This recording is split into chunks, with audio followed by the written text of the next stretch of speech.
بسم الله الرحمن الرحیم. سلام و عرض ادب خدمت تمام بینندگان محترم. دوستان عزیز، قسمی که میبینید مرز اصلی میان افغانستان و پاکستان سابقه این یک قسمت یک ذره سنگ است، این اینجا بوده، ولی حالا اونا خیلی پیش اومدن دیگه. اینجا چند بیلر جور کرده ایستن، یکی رم در یک قسمت است، یکی رم یک قسمت است و این یابی که میبینید یا مربوط اصلا افغانستان میشه و گاهی که اگر اونا یکان تخطی میکنن باز آبش مردم افغانستان زیاد قد میکرد.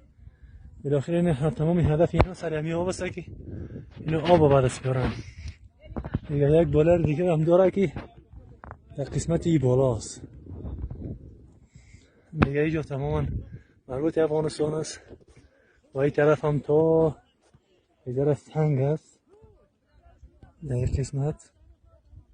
این تو اینجا که زورانوی بسیار سابق بوده مربوط افغانستان است دیگه.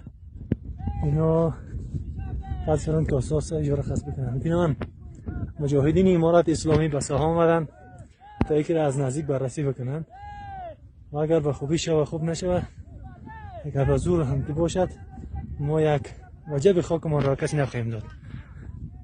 سلام علیکم و رحمت الله. بسم الله الرحمن الرحیم. سلام و عرض ادب خدمت تمام بینندگان محترم. دوستان عزیز، قسمی که میبینید مرز اصلی میان افغانستان و پاکستان سابقه این یک قسمت یک ذره سنگ است، این اینجا بوده، ولی حالا اونا خیلی پیش اومدن دیگه. اینجا چند بیلر جور کرده ایستن، یکی رم در یک قسمت است، یکی رم یک قسمت است و این یابی که میبینید یا مربوط اصلا افغانستان میشه و گاهی که اگر اونا یکان تخطی میکنن باز آبش مردم افغانستان زیاد قد میکرد. بالاخره این تمام هدف اینا سر همی آب است که اینو آب آباد است بیارن دیگه. یک بالر دیگه هم داره که در قسمت